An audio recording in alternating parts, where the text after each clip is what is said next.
बंदी छोड़ सतगुरु रामपाल जी महाराज जी की जय हो। परमात्मा की सभी प्यारी आत्माओं को पवन दास का सत साहिब। आज का वीडियो उन सभी सत्सेवक पुण्यात्माओं के लिए है जो इस अद्वितीय सत भक्ति मार्ग पर ज्ञान को आधार बनाकर चल रही हैं। सतगुरुदेव जी सत्संगों में बार बार जिस पुण्यात्माओं शब्द का उच्चारण करते हैं, उस शब्द के असली हकदार वर्तमान में आप सभी सत्सेवक भाई बहन हैं।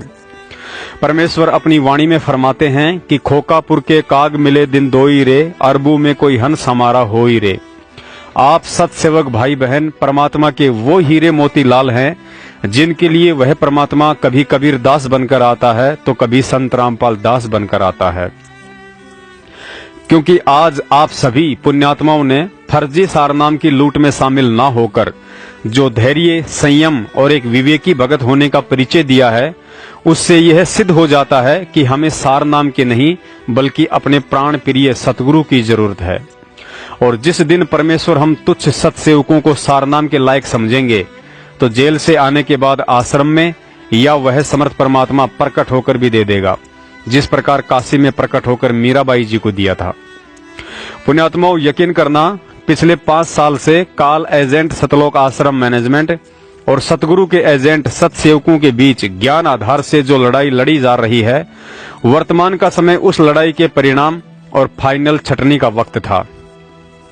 और मुझ दास को बेहद खुशी तो इस बात की है कि आप सत्सेवकों ने हंस वाले उदाहरण को चरितार्थ कर दिया कि एक ही सरोवर पर हंस भी रहता है और बगुला भी। बगुला अपनी उदर पूर्ति के लिए मेंढक, मछली, घोंगे कुछ भी खा लेता है, लेकिन हंस भले ही भूख से मर जाए परंतु मेंढक और मछली की तरफ देखता भी नहीं है। सतगुरु कहलाने वाला महापुरुष कोई बच्चा या अकल का कच्चा नहीं होता है, वह तो स्वयं पूर्ण परमात्मा होता है।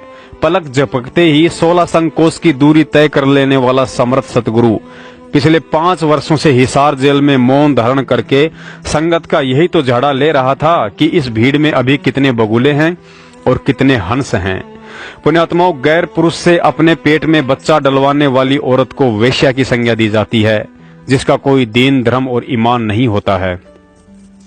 सारनाम का दान करने का एकमात्र अधिकारी सतगुरु स्वयं ही होता है। सारनाम का दान करने से पहले वह अपने भगत की 100 परीक्षाएं लेता है, और जब उसे लगेगा कि यह आत्मा सारनाम के योग्य हो चुकी है, तभी सतगुरु इस गुप्त मंत्र का दान करता है। सारनाम अब्राहिम सुल्तान अधम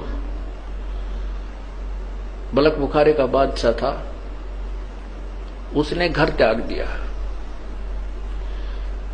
परमात्मा ने कहा था, बेटा जा, बेशक तो अपना राज्य भी कर, भक्ति कर। तो उसने कहा, नहीं पिता, नहीं परमात्मा, अब तो बच्चे संभाल लेंगे, वो सियाने हो गए, अब उस नरक में नहीं जाया जा सकता,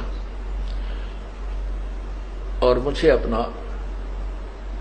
अपनी लकड़ी तोड़ कर बेच करके मैं अपना व्यवस्था कर लूंगा। करना तो पड़ेगा काम, लेकिन यहां कर लूंगा, अपनी मजदूरी करके अपना पेट निर्वाह करके अपनी भक्ति करता रहूंगा। तो उसने ऐसा ही कि एक झोपड़ी डाल ली, जंगल में लकड़ी तोड़ लावे, बेच आओ बस बाजार में, और बैठ कर अपना 5-4 दिन उन खा ले, फिर एक दिन एक इठड़ी, एक बंडल फिर तोड़ के डाल जाओ। इस तरह अपनी भक्ति कर रहा था। प्रथम मंत्र दिया, फिर सतनाम दिया प्रभु ने, फिर सारनाम के लिए, क्योंकि सत्संग में सुनता रहता था, फिर कहा भाई सारनाम भी दिया जाएगा, सारनाम के बिना मोक्ष नहीं हो सकता। तो वो सारनाम के लिए प्रार्थना करता था, प्रभु आपका दास सारनाम के योग्य हो गया हो तो देख ला प्रभु, कृपा करना, आपके दास पर बहुत अधीन हो गया था। परमात्मा ने कहा, भी अवश्य बेटा, नाम जब तुम योग्य हो जाएगा अवश्य नाम देंगे। तो एक दिन प्रभु ने कहा, भी तुमको सारनाम दिया जाएगा, आप ऐसे ऐसे उस दिन वहां आना हमारे पास आश्रम में, या जैसे भी कोई स्थान निहित किया।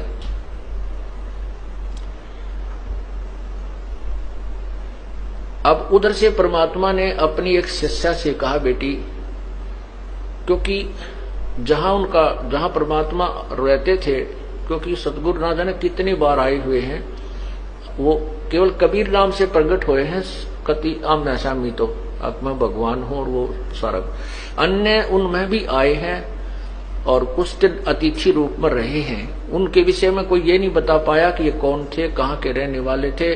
प्रश्न करा करते थे भी आप कौन हो, कहते संतों के बारे में ज्यादा नहीं खोजबीन नहीं करनी चाहिए। इस तरह वो गुप्त रूप में काफी समय तक 10, 20 वर्ष, 50 वर्ष कहीं रह जाते थे, फिर चले जाते थे, अपने अन्य रूप ना बनाकर भी आते रहे। तो वो वहां एक आश्रम सा बनाकर प्रभु रहा करते थे, झोपड़ी सी डाल के। तो वहां बुलाया उनको के, और उसमें प्रवेश करने से पहले 5-4 मकान आते थे, और वो एक ही गली थी उसमें एंट्री करने की, और उसमें 5-4 जो मकान थे उनमें से एक मकान अपने भगत का था। तो उस लड़की से कहा, बेटी अब के ये भगत आएगा सार नाम लेने के लिए, उस दिन बता दिया, उस दिन आना, क्योंकि वो गुरु वचन पर चलता था, भगत गुरु वचन पर चलते थे, उसी दिन आना था। परमात्मा ने कहा, बेटी अब ये ऊपर से आए ना, यहाँ तेरे मकान के नीचे से गुजरे, तो इसके ऊपर एक बाल्टी गारा के कीचड़ की, पेशाब पशु भैंसा का, पशुओं का, गाया का, बकरियां का गोबर गार मिलाकर इसके ऊपर ओझ दिए, ऊपर तक उलेट देना। और इसकी फिर क्या प्रक्रिया हो,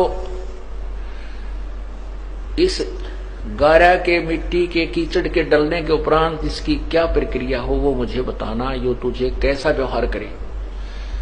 तो उस लड़की ने ऐसा ही किया।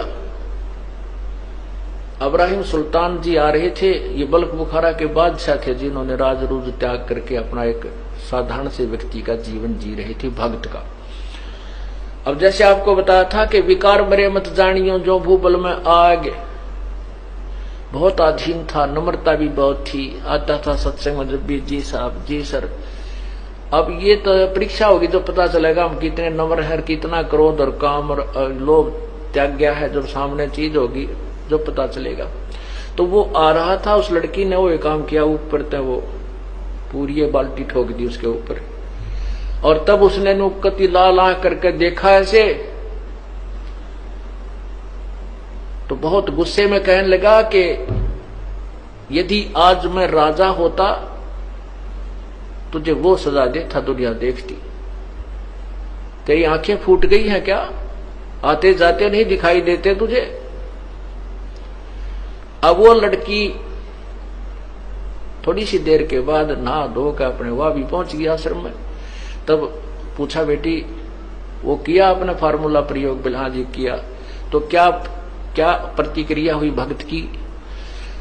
उसको नहीं पता था कि ये कभी राजा भी था, लड़की को नहीं मालूम था कि ये राजा था, क्योंकि वो नहीं बताता था। तब उसने पूछा, लड़की ने अपने परमात्मा से, गुरुदेव से, कि हे भगवान क्या ये राजा था? तो उसने, गुरुदेव ने यानी परमात्मा ने, कबीर जी ने कहा, क्यों बेटी क्या बात है कि जब मैंने इसके ऊपर बाल्टी डाली ना, पानी का कीचड़ डाला, तो मेरे से खुद क्रोध में कहने लगा, यदि आज मैं राजा होता, अगर आज मैं राजगद्दी पर होता, राज्य ना छोड़ा होता, तो तुझे वो सजा देता, यहां संसार देखता। बेटा बेटी बस यही देखना चाहूं था मैं, इसकी नब्ज देखना चाहता था, ये तीसरे नाम के योग्य हुआ है कि नहीं। ठीक है बेटी, राजा था ये, और बहुत बड़ा राजा था, इसने बहुत ही कुर्बानी की है। तब वो सत्संग के उपरांत जब भी गुरुजी विराजमान हुए आसन पर और कहा भी आ जाओ जिसने सार नाम लेना है, वो उठकर गया, प्रार्थना की कि आपका दास सार नाम के योग्य हो गया हो तो दया करियो प्रभु। तो परमात्मा ने कहा, नहीं बेटा अभी तू राजा है, भक्त नहीं बना है। वो कहता, नहीं गुरुदेव नहीं, मैं तो बिल्कुल आपकी कृपा से, आपके कहने से ही उसी दिन से राज को त्याग दिया है मैंने। परमात्मा बोले, नहीं मैं जो कह रहा हूं वो सही है, तू राजा है। और फिर कहता, नहीं जी आप, नहीं जी बिल्कुल नहीं। तो कहते हैं, गुरु के सम्मुख वचन नहीं कहे, सो से रहनी गहनी सुख ले। यह भी उसकी कमजोरी थी, ये कहना कि नहीं जी नहीं जी, जो गुरु जी कहे कहा जी जरूर, कोई उसको गहराई से सोचे कहां बोल रहे हैं संत। तो परमात्मा ने कहा, जा बेटा 1 वर्ष के बाद उस दिन आना, 10 ज्यादा नहीं, तब वो चला गया। वो सोच गया भाई बात कोई गड़बड़ जरूर हुई है, गुरुजी ने मुझे ऐसा कैसे कहा। फिर अपने अंदर टटोला, झांक गया, अपने अंदर झांका, वो मेरे से ऐसी कौन सी गलती हुई, मैंने ऐसा कौन सा काम कर दिया, ऐसी क्या बात हुई। खूब सोचा साची करता करता, कभी ना कभी तो दिमाग में आती है वो गलती की, सामने तो आवेगी घूम फिर के। तो उसके मन में आया, हो ना हो उस दिन उस बहन ने कीचड़ डाला था, कहीं मैंने उसको कुछ कह दिया। फिर उसने सोचा गुरुजी को क्या पता, फिर वो काल घुमा दे। कहने का भाव यह है, 1 वर्ष में उसको इतनी तड़फ लगी सार नाम प्राप्ति की, और ज्यादा तड़फा, रोया, ये भगवान मैं पापी आत्मा हूं, जिस परमात्मा के पाने के लिए मैंने घर भी छोड़ा, सब कुछ त्याग दिया, और वही नहीं मिला मुझे नीच को, तो ये जीवन व्यर्थ हुआ। तो बहुत विनम्र हो गया, अंतःकरण के अंदर बहुत ज्यादा विनम्रता, रोने से परमात्मा की ज्यादा भक्ति की। 1 वर्ष के बाद वो फिर उस दिन निर्धारित दिन को आया, तो परमात्मा ने कहा बेटी आज फिर वही फार्मूला करना इसके ऊपर, और इसकी प्रतिक्रिया बताना मुझे। दूसरी बार जब वो आया, बल्ख बुखारे का बादशाह उसी स्थान से गुजर रहा था, उस लड़की ने ऊपर से उसी प्रकार वह कीचड़ डाल दिया। तब वो कहता है कि, तो वो लड़की कहती है भाई साहब मैंने दिखे को नहीं, आप दिखाई नहीं दी, माफ करना, कौन हो आप, और मेरे से गलती होगी, माफ करना।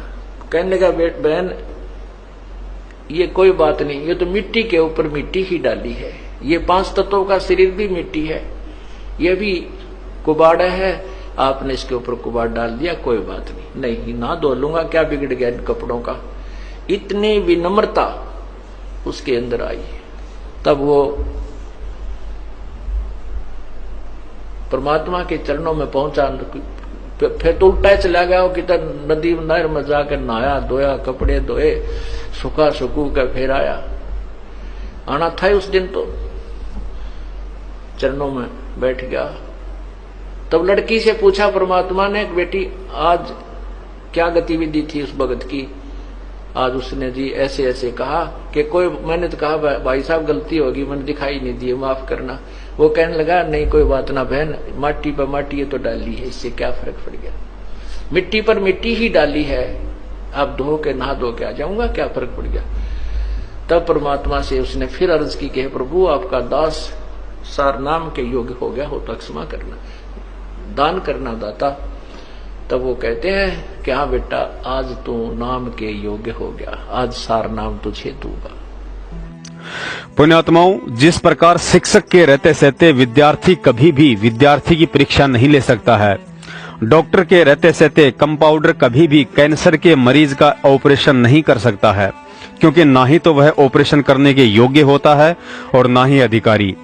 और जो मंदबुद्धि प्राणी इतना तत्व ज्ञान लेने के बावजूद भी यदि अपने सतगुरु की आस छोड़कर एक 2 कौड़ी के जीव से सारनाम ले रहा है और वह भी फर्जी, तो समझो उनकी स्थिति तो उस गणिका से भी गई गुजरी है जो गैर पुरुष से नाजायज संबंध बनाकर संतान उत्पत्ति चाहती है।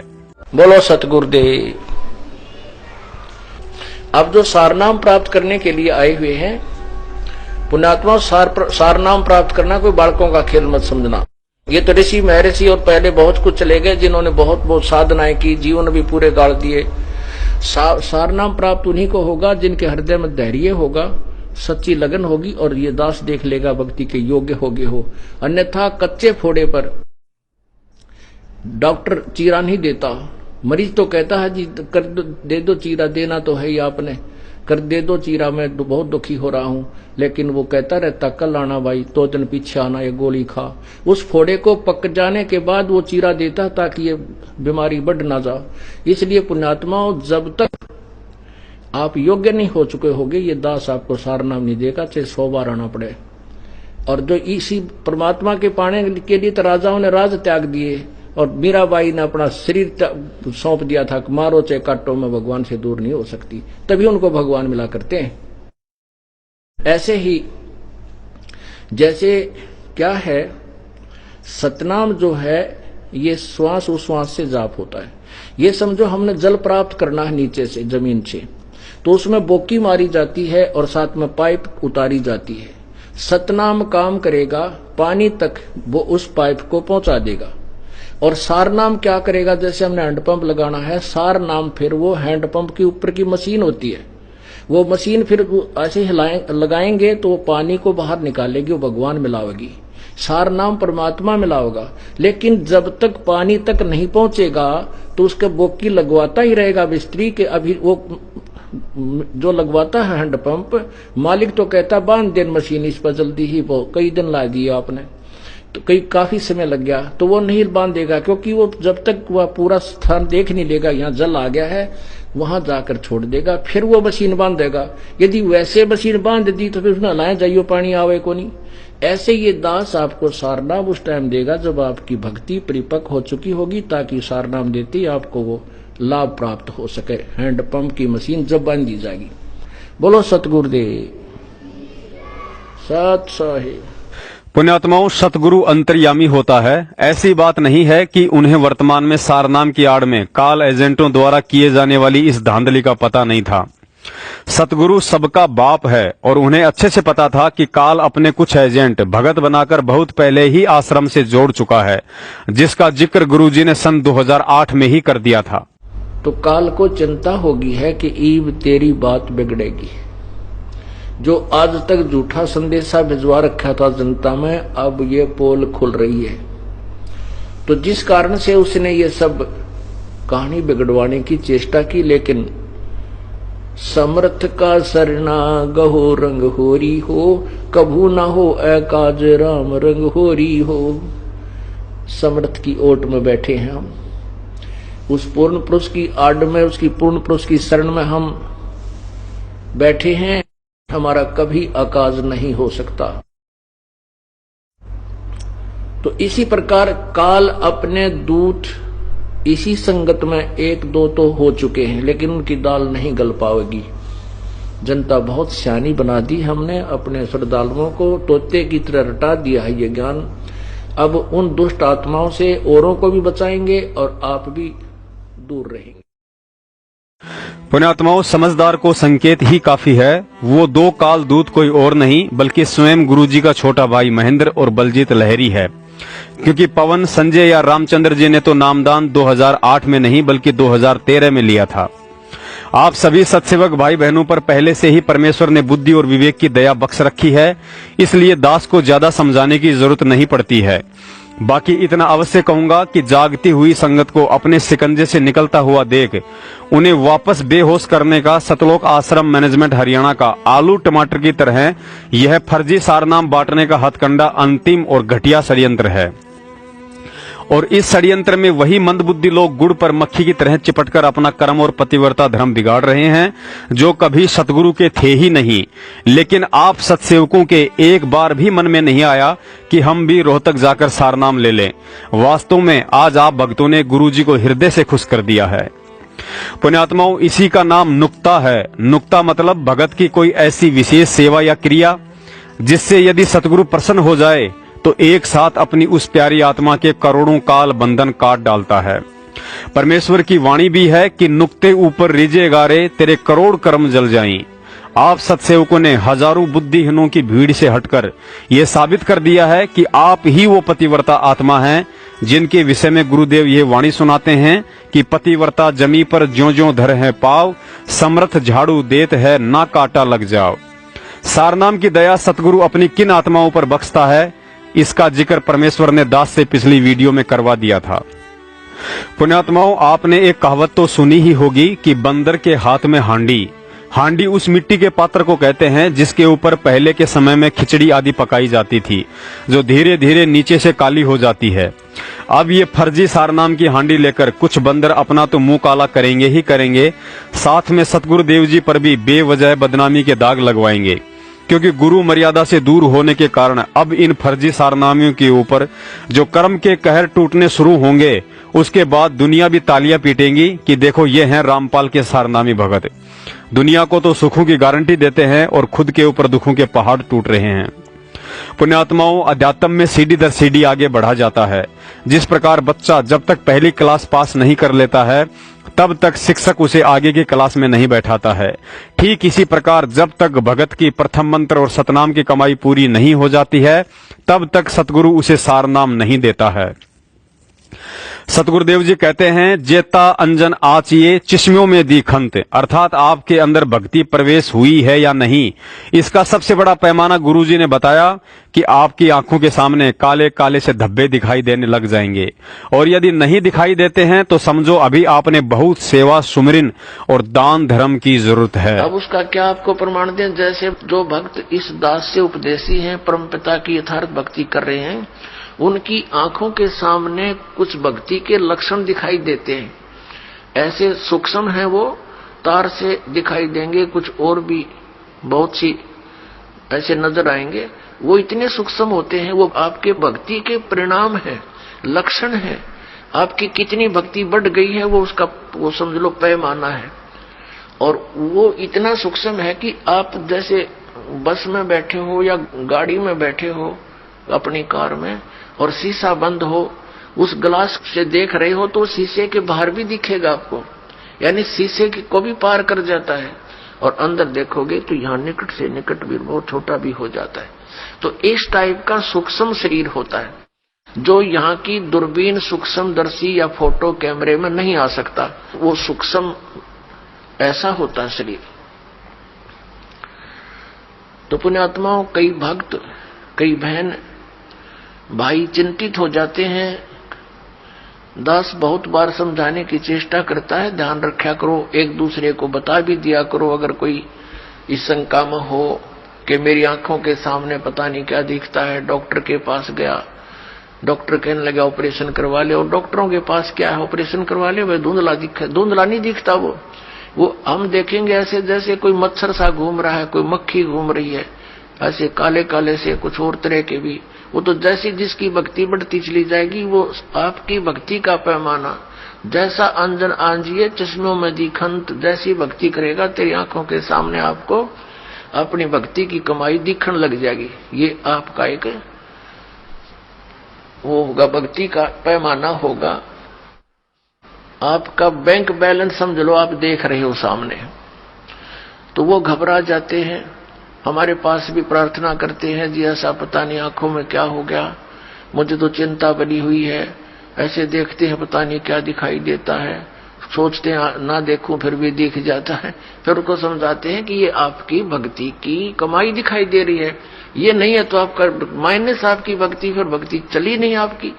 इससे आपकी भक्ति संग्रह होगा, वो धन वो दिखाई दे रहा आपको, बाहर है वो अंदर दिखता है, उसका रिफ्लेक्शन बाहर आपको, तो संतुष्ट होते हैं। तो पुण्यात्माओं, ये वो भक्ति है कि आपको आपके समक्ष दिखाई दे रही होती है, तो घबराना नहीं होता।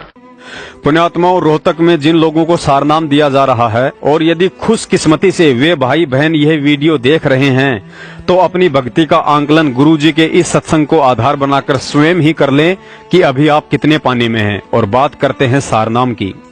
आप मंदबुद्धियों के भेजे में सारनाम को जबरन ऐसे ठूसा जा रहा है जैसे यह मुसलमान भाई जबरन अल्लाह को बिना भक्ति और भाव के अपने मूर्ख साथियों के साथ बांग दिलवा रहा है।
कहते हैं जिसकी बुद्धि पर काल सवार हो जाए उसे बहू और बेटी में कोई अंतर नजर नहीं आता है।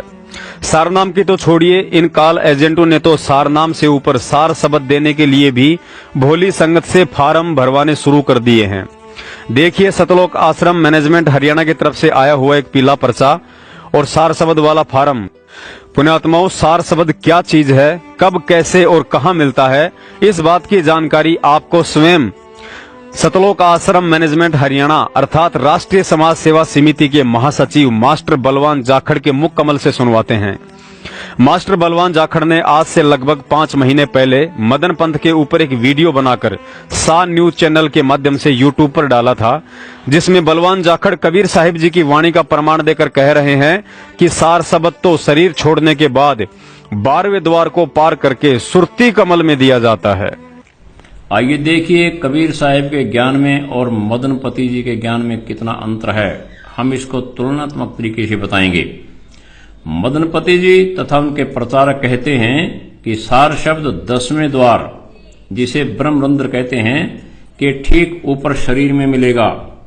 कबीर साहिब जी कहते हैं सार शब्द शरीर के बाहर 12वें द्वार के ऊपर सुरती कमल में है।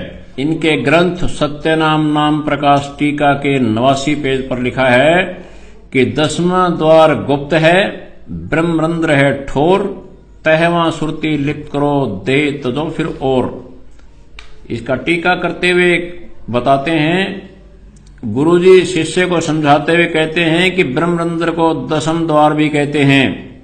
उसके ठीक ऊपर चमड़ी में बिल्कुल एक तरह से सटा हुआ अछूता व चेतन आत्मा शब्द रूप है। वहीं पर अपनी सुरती को संसार से हटाकर शिथिल करके लगाओ। सुरती आत्मा में एकाग्र होने से तुम्हें शरीर की कुछ भी शुद्धि नहीं करनी चाहिए। ये कहते हैं कि सुरती लगाते हुए शरीर छोड़ना है, यानी मर जाना है। इनका ग्रंथ व प्रवक्ता बताता है कि हम सार शब्द को सीधा लिखाएंगे और किसी अक्षर वाले नाम के जाप की जरूरत नहीं है। सार शब्द प्राप्त होने के बाद उसमें सुरती लगानी है, सुरती को सार शब्द से जोड़ना है। ऐसा अभ्यास करने से एक दिन आपको सार शब्द परमात्मा का साक्षात्कार होगा। इसके बाद आपका स्वरूप परमात्मा जैसा हो जाएगा अथवा निज स्वरूप को प्राप्त होकर उसमें स्थिर हो जाओगे। परमात्मा और आप में कोई भेद नहीं होगा। फिर आपको महसूस होगा कि तेरे ऊपर और कोई परमात्मा नहीं है, तो स्वयं ही सतनाम सत शब्द, सार शब्द, निशब्द, अकह, अनाम आदि तू स्वयं ही है। तुझे किसी ने पैदा नहीं किया, तू स्वयं ही परमेश्वर है। ये व्याख्या मदन साहेब पंथ के मूल ग्रंथ में वर्णित है तथा इसके प्रचारक भी ऐसा ही प्रचार करते हैं। यही इनके ज्ञान का सार है। ये कहते हैं कि ब्रह्मरंध्र ही 10वां द्वार है। उसके ठीक ऊपर चमड़ी में एक तरह सटा हुआ अछूता वह चेतन आत्मा शब्द रूप है। उसमें अपनी सुरती लगाओ। इसी को ये सार शब्द कहते हैं। इसी में मरते समय तक सुरती लगाते रहोगे तो आपकी मुक्ति हो जाएगी। साथियों, ये इनके ज्ञान का निचोड़ है। इनको तो 10वें द्वार को खोलने का भी पता नहीं है, जबकि कबीर साहिब जी ने 12 द्वार बताए हैं। 12वें द्वार के पार सार शब्द है और ये 10वें द्वार में ही सार शब्द की उपलब्धि बता रहे हैं। इनको 10वें द्वार का भी ज्ञान नहीं है, तो 10वें द्वार को खोलने का ज्ञान कहां से होगा। पुण्यात्माओं, गधे की आंख में घी भी डालो तो यही कहेगा कि आंखें फोड़ेगा क्या। जिन मंदबुद्धि लोगों को फर्जी सार नाम देकर आगे सार शब्द देने के लिए फार्म भरवाए जा रहे हैं, दास का उन सभी महान आत्माओं से निवेदन है, एक बार इस महेंद्र भगोड़े के राइट हैंड मास्टर बलवान जाखड़ को फोन करके उससे पूछने की हिम्मत जरूर कर लेना कि भाई बलवान जाखड़, यदि सार शब्द शरीर त्यागने के बाद 12वां द्वार पार करके सुरती कमल में दिया जाता है, तो फिर हम गधों से जीते जी सार नाम के फार्म भरवाकर क्यों गधे से खच्चर बनाने जा रहे हो। पुण्यात्माओं, यदि सतगुरु रामपाल जी महाराज जी ने काल एजेंट सतलोक आश्रम मैनेजमेंट हरियाणा की तरह गधे, घोड़े और खच्चर सभी की पीठ पर सार नाम का बोरा लादना होता तो बरवाला कांड से पहले आश्रम में ही लाद दिया होता। दूसरी बात, गुरुजी ने बताया कि सारनाम प्राप्ति के लिए आपको रह रहकर अपने सतगुरु से प्रार्थना करनी पड़ती है। इस नाम को प्राप्त करने के लिए हृदय में एक विशेष कसक और तड़प बनानी पड़ती है। लेकिन जिन लोगों को रोहतक में सारनाम दिया जा रहा है उन्होंने कभी किसी से ऐसी कोई प्रार्थना नहीं की थी और ना ही सारनाम के लिए उनमें कोई तड़प थी। उन्हें तो सुबह सुबह अपने व्हाट्सएप पर कॉल एजेंटों की तरफ से भेजा गया एक पीला पर्चा दिखाई दिया जिसमें लिखा था कि 31 दिसंबर 2013 से पहले जिन भक्तों को सतनाम मिल चुका है उन्हें सारनाम दिया जाएगा। मतलब बिना प्यास और पानी की तड़प के जबरन किसी व्यक्ति के मुंह में नींबू सोडा शिकंजी का गिलास ठूंसा जा रहा है। फर्जी सारनाम की लूट में मदहोश भगत भाई बहन जरा ध्यान दें। अभी तक प्रथम मंत्र की कमाई से आपके शरीर का एक भी कमल खुला नहीं और चले रोहतक में सारनाम लेने। अभी तक सतनाम की कमाई से आपका सुषमना द्वार खुला ही नहीं और चले रोहतक में सारनाम लेने। अभी तक भक्ति के 16 श्रृंगार धारण करने की तो छोड़िए, 90% को भक्ति के 16 श्रृंगारों के नाम तक याद नहीं और चले रोहतक में सारनाम लेने। 90% को अभी अन्नदेव की आरती ना ही याद है और ना ही कभी करते हैं और चले रोहतक में सारनाम लेने। बरवाला कांड के बाद कभी पांचों यज्ञ किए ही नहीं और चले रोहतक में सारनाम लेने। कुछ तो ऐसे हैं जिन्हें मंगलाचरण भी पूरा नहीं आता है और चले बाबूजी रोहतक में सारनाम लेने। हाल ही 24 सितंबर 2019 को एक और नया पीला पर्चा यानी मंदबुद्धि भक्तों के गुरुजी महेंद्र भगोड़े की तरफ से एक नया फरमान आया है कि जो भगत 18 नवंबर 2014 को बरवाला कांड में या उस दिन जंतर मंत्र पर उपस्थित थे उनकी 29 सितंबर 2019 तक जल्दी से जल्दी लिस्ट बनाई जाए। गुरुजी के आदेश से उनको सारनाम दिया जाएगा। मतलब पहले 31 दिसंबर 2013 वालों को सारनाम का आदेश आया था। अब 14 नवंबर 2014 के दिन जो भगत पुलिस वालों को पत्थर मार रहे थे, उन्हें मां बहन की गालियां दे रहे थे, उन्हें भी सारनाम की उपाधि से नवाजा जाएगा। फिर भी मंदबुद्धियों के समझ में नहीं आ रहा है कि ये सारनाम है या पीतल का आर्टिफिशियल मेडल जो जबरन भक्तों के कंधों पर लटकाया जा रहा है।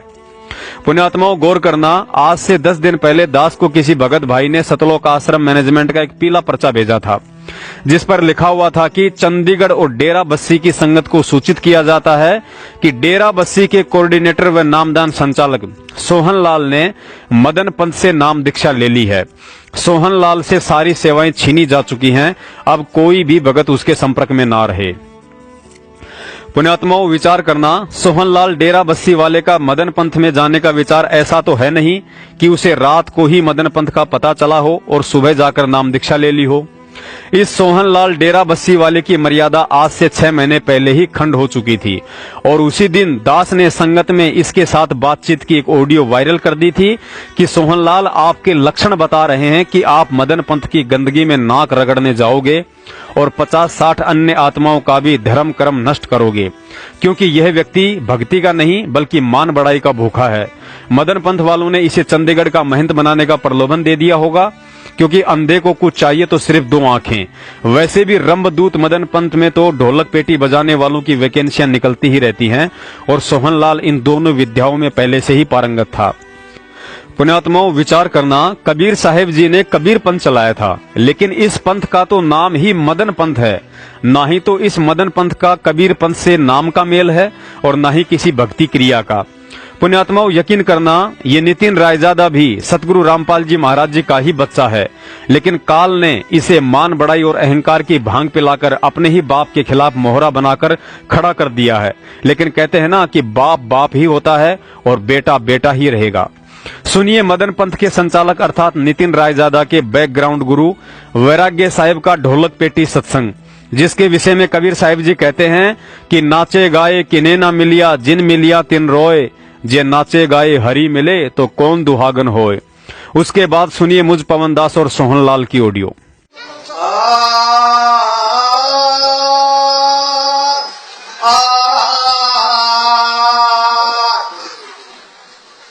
गुरु मुहूर्त गंधमास नयन के को 8 पहर मिलकत रहे गुरु मुहूर्त की ओर।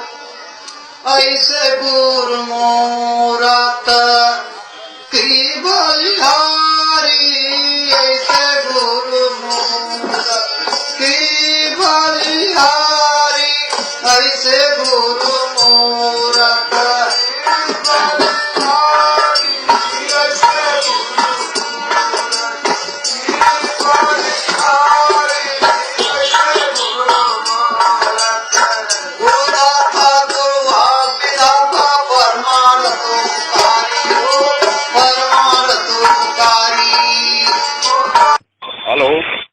साहेब। सत साहेब भगत जी, सत साहेब।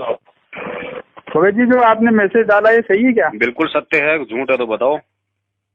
मैं तो कह रहा हूँ भगत जी झूठ है, क्योंकि उनसे बात हुई थी, डेरा बस्ती वाले सोनलाल जी से बात हुई थी। अच्छा। वो ये कह रहे हैं ऐसी कोई भी बात नहीं है, आए थे वो ज्ञान चर्चा के लिए, ज्ञान चर्चा हुई थी बस। कौन आया था ज्ञान चर्चा के लिए? कौन आया था? नितिन दास। तो अगर नितिन दास अगर ज्ञान चर्चा करने के लिए वहां गया था तो उससे बड़ा महामूर्ख व्यक्ति फिर कोई दुनिया में नहीं है। क्योंकि जो व्यक्ति अपने यूट्यूब चैनल पे संत रामपाल जी महाराज जी के ज्ञान को दिखा दिखा के ये कहता है और अपने स्तर पे वो ये साबित कर चुका है कि उनका ज्ञान फर्जी है और संत रामपाल जी महाराज जी काल के दूत हैं, तो फिर वो किनसे ज्ञान चर्चा करने गया था? क्या उसको पता नहीं कि सामने वाले के पास वो संत रामपाल जी महाराज जी का ज्ञान है? मेरी बात सुनो, वो तो आपको भी आप बुलाओ तो आपके पास भी आता है। तो वो तो मूर्ख व्यक्ति है। ऐसा व्यक्ति मूर्ख है जब उसको पता है कि सामने टोकरी में 1 किलो सेब रखे हो और वो सेब सड़े हुए हैं और वो दुनिया को बता रहा है। बात सुनो भगत जी, आप सत्य व बोल झूठ का पसारा तो क्यों कर रहे हो? झूठ का नहीं, ये सत्य बात है। क्योंकि उस नितिन के मन में शंका है। नितिन के मन में अपने मदन पंथ के ज्ञान को लेके अभी तक शंका है। देखो जो भी है, मैं अभी सोनलाल जी को लाइन पे ले लो लाइन पे, क्या दिक्कत है लेने में? ले। हाँ तो अभी मैं उनको लाइन पे लेता हूँ। बिल्कुल ले लाइन पे। ठीक है, चालू रहो। बिल्कुल चालू रहेगा।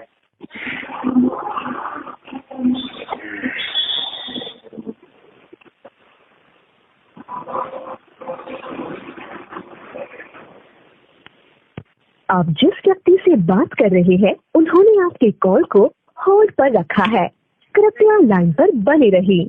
आप जिस व्यक्ति से बात कर रहे हैं उन्होंने आपके कॉल को होल्ड पर रखा है, कृपया लाइन पर बने रहिए। The person you are speaking with has put your call on hold. Please stay on the line. आप जिस व्यक्ति से बात कर रहे हैं उन्होंने आपके कॉल को होल्ड पर रखा है, कृपया लाइन पर बने रहिए। आप जिस व्यक्ति से बात कर रहे हैं उन्होंने आपके कॉल को होल्ड पर रखा है, कृपया लाइन पर बने रहिए। The person you are speaking with has put your call on hold. Please stay on the. Hello hello hello Sohandas ji. Hello Sohandas ji, सत्ताई पवन दास बोल रहा हूँ जयपुर से। बड़े भाई बोलो, जुबान बंद मत करो, बोलो। काट दिया उन्होंने फोन। काटेगा क्यों नहीं काटेगा? उसको पता है ना कि उसने किस लिए बुलाया था और वो किस लिए आया था वहाँ पे। अगर सच्चा है तो सामने आके बात क्यों नहीं करे? 1 मिनट दोबारा चालू रखो। मिलाओ भगत जी, मिलाओ।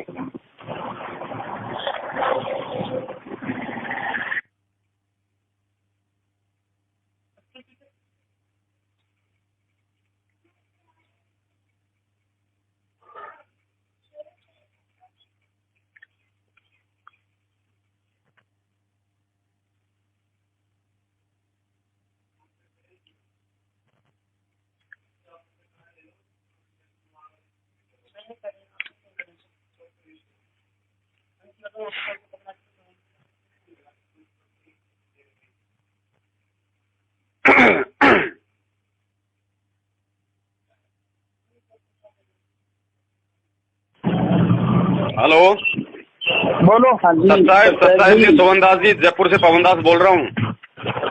हाँ जी बोलिए। हाँ जी राम सिंह जी बोलिए, आप इनसे क्या सवाल करना चाहते हैं? क्या पूछना चाहते हैं? बोले जी, नितिन दास जी आपके पास ज्ञान चर्चा के लिए आए थे तो रामपाल जी महाराज से नाम लेने की चर्चा हुई थी?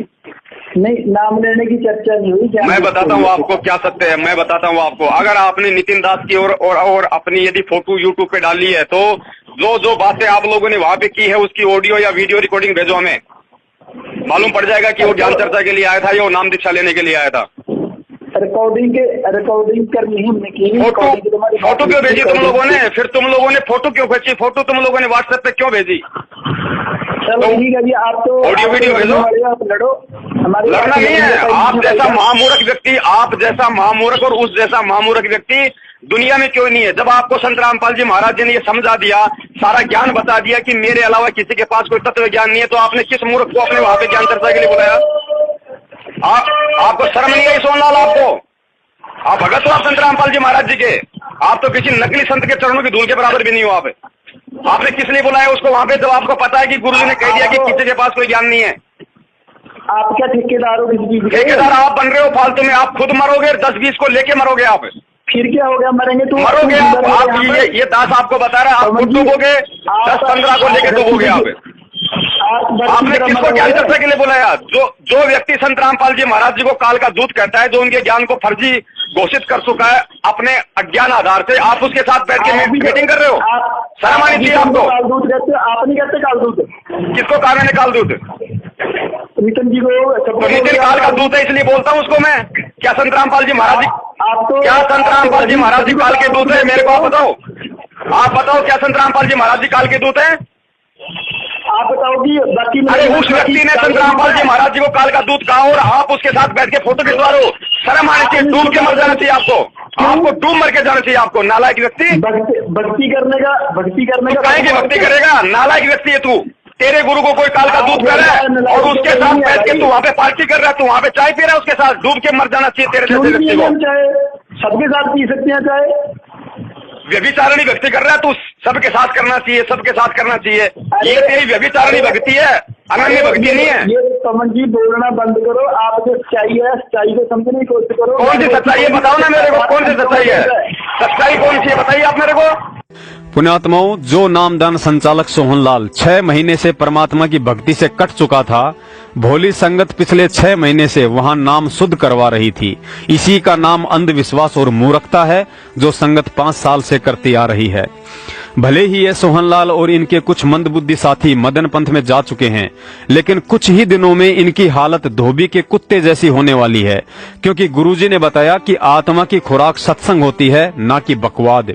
आज इन्हें मदन पंथ की बकवाद सत्संग नजर आ रही है, लेकिन 2-4 महीने बाद मदन पंथ के ढोलक पेटियों वाले बेसुरे भजन इनके भेजे में घाव करना शुरू कर देंगे। उसके बाद इनकी आत्मा इन्हें कसोटेगी कि नालायक प्राणी, मुझे किस गंदगी में लाकर पटक दिया। फिर देखना इनकी हालत धोबी के कुत्ते जैसी होने वाली है, ना घर के ना घाट के। परमात्मा कहते हैं, गरीब कच्चा हीरा कृच होवे, नहीं सहे घन भार, ऐसा यह मन हो रहा लेखा ले करतार। परमात्मा पहले अपने भगत को ज्ञान से परिपूर्ण करता है, फिर स्वयं ही विपरीत परिस्थितियां उत्पन्न करके उसके ज्ञान, विवेक और सतगुरु पर विश्वास की परीक्षा लेता है। और फिर कहते हैं, कबीर भक्ति भाव भादो नदी, सवै चले गहराए, सरिता सोही जानियो जो जेठ मास ठहराए। अर्थात बरसात के समय तो छोटे मोटे नाले भी नदी का रूप धारण कर लेते हैं, लेकिन सरिता अर्थात असली नदी की पहचान तो गर्मी और सूखे के समय जेठ के महीने में होती है कि कौन अभी भी बह रहा है और कौन सूख गया है। ठीक इसी प्रकार आश्रम में गुरुजी के रहते से तो समझो सावन का महीना था। ऐरे गहरे नत्थु बैरे सभी गले में लॉकेट और हाथ में रक्षा सूत्र पहनकर बड़े भगत नजर आते थे। पहचान करना बड़ा मुश्किल था कि कौन हंस है और कौन बगुला। लेकिन बरवाला कांड के बाद जैसे ही गर्मी अर्थात भक्ति के जेठ मास का समय बढ़ता गया, त्यों त्यों भक्ति का रंग फीका पड़ने लगा और शेर की खाल में भगत बने बैठे गधों का असली चेहरा भी सामने आने लगा।